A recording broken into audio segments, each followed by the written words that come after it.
And for a closer look at all this, we turn to Elaine Sciolino, Paris correspondent for the New York Times and author of La Seduction, How the French Play the Game of Life. Stefan Richter, publisher and editor-in-chief of The Globalist, a daily online magazine covering global economics, politics, and culture, and Charles Kupchan, international affairs scholar at Georgetown University and the Council on Foreign Affairs. Elaine, I wasn't sure how to pronounce the seduction part of your book, but hopefully I got it right.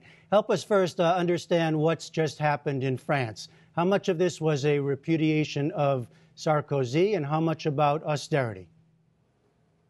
Well, there were three reasons why Sarkozy lost. First, he was swept up in this anti-incumbent mood that has overturned so many governments in Europe, sort of kicked the bums out. He had come into office promising a rupture, promising change, promising if you work harder, you're going to earn more. It obviously didn't happen, so he was a victim of the same phenomenon that has hit the rest of Europe.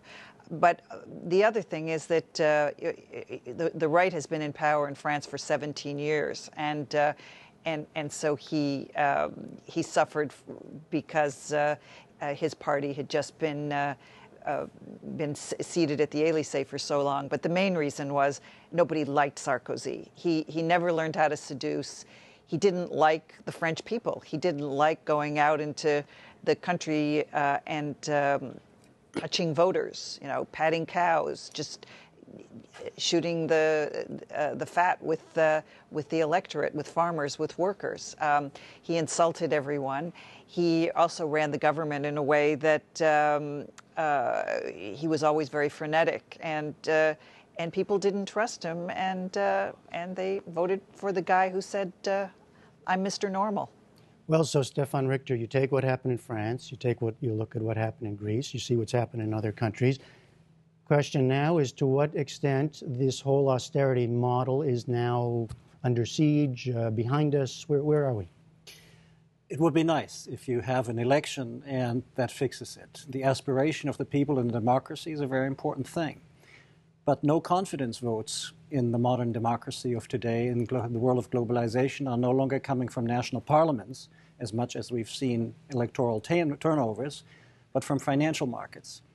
And that severely limits also what François Hollande can do. He has a new bond issue that he needs to sell coming up very soon, and that's the new normal, that you either sell it at a good rate or you sell it at higher interest, which means you have even less money available for social measures to protect the weak and so on. Money doesn't grow on trees anymore in Europe. You have to get it from financial markets. Governments are tapped out. And to say that we need a growth plan in addition to austerity, I think the German government would totally agree with that. I think it's a misnomer, because even under the previous Chancellor Schröder, Angela Merkel's predecessor, who did, as a social democrat, left-of-center man, very much like François Hollande, a lot of fiscal consolidation, he added labor market reforms. He did it in time. That's why the German economy stands in pretty good shape. They had the wind of the global economy in their back. That was lucky, like with the Canadians, who are in good shape. But, just because Hollande comes in, he can say whatever he wants. He needs to change things surgically in France that still need to be improved. Every nation around the world has to improve. The Indians do it, the Chinese do it, we all have to do it. Well, and yet, Charles Kupchan, the voters have spoken in many countries now rejecting austerity. So to the extent the bond market speaks, then there are voters. So where do you see this whole austerity movement? I think Hollande has to move more than Stefan suggests. I agree with you that he doesn't have a huge amount of room for maneuver, because he's got the Germans saying, no, we're going to go the austerity route. He's got the markets saying, bring down the debt, reduce government spending. But you've had, I think, a shift in the center of gravity in Europe toward governments that want more growth. And it's not just because you have a center-left government in France, it's because you have lots of governments that have fallen.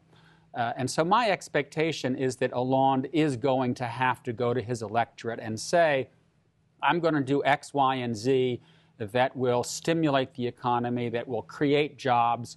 And he really has to walk a tightrope, because he can't go so far as to cause the credit markets to devalue French debt, because then he'll have a problem with solvency.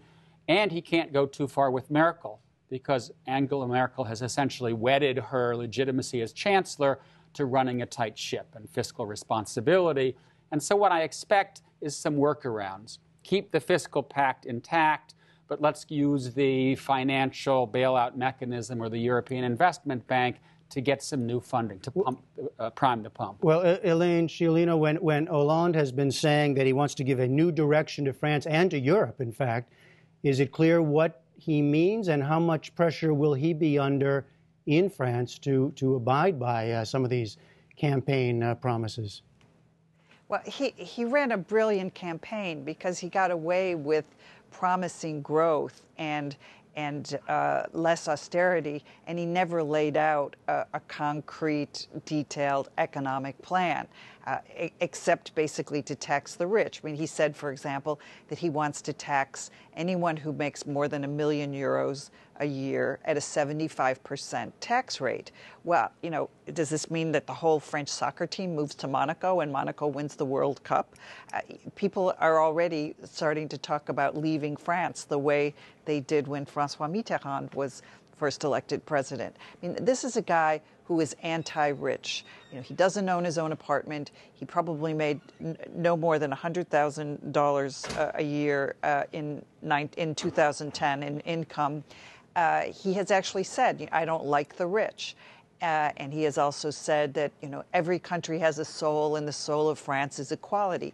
He is really dedicated to equalizing the wealth base in France. I mean, this is quite revolutionary after so many years of rightist rule, and he's got a lot of different things to balance. He doesn't even have his cabinet in yet, and we'll have to see whether he goes the route of naming someone like Martine Aubry as his prime minister, who is very much to the left of François Hollande, who talks about militants in the party, who talks about combat, who brought in the 35-hour week, which has really wreaked havoc with the workplace. Well, Stefan Richter, do you want to pick up on it? You're saying the bond market is ruling, and politics aside, I mean, And I don't care about the bond market personally. In the end, I care about that we as a society, no matter where we live, we have to make sure that we make our own books balance, right? Mm-hmm. We need to finance retirements.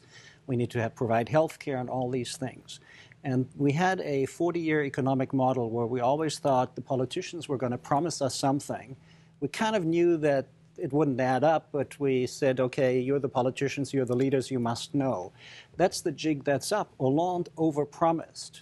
And he has a very tight margin of maneuver, because if he goes the Martine Aubry way, the financial markets are going to stop him out no time, and we're going to have a repeat of 1981 and François Mitterrand, who had la vie en rose, a rosy life for the French, in keeping with a big turnover away from the conservatives. We can understand all that against inequality and so on. But a year and a half later, he had to completely reverse course. And it's not a German thing. It's just fixing France and making sure that France finds its own future to the path to the future. And Charles Kupchan, finally, what's the U.S. watch for now? What in the implications of this possible new direction? Well, I think that Obama has always wanted on the other side of Atlantic more stimulus and less austerity. He may get that in Hollande, but he also has a downside risk, and that is that Hollande's policies lead either to paralysis because he disagrees with Merkel, or you get bets against the French in the bond markets, and you get a new fiscal crisis. And just as Obama heads into re-election, that downturn starts washing over here. And then I think there is the bigger issue at stake, and that is, where are we in the European project of integration? And these elections suggest that Europe is in a very fragile and in a very vulnerable state, not just economically, but the whole question of whether Europe is coming together as a union that can project its power in the world. Or not. Or not. The U.S. needs that partner. Right now, it doesn't look like it's going to get it. All right. Big questions for the future. Charles Kupchan, Stefan Richter, Elaine Sciolino. Thank you all three very much.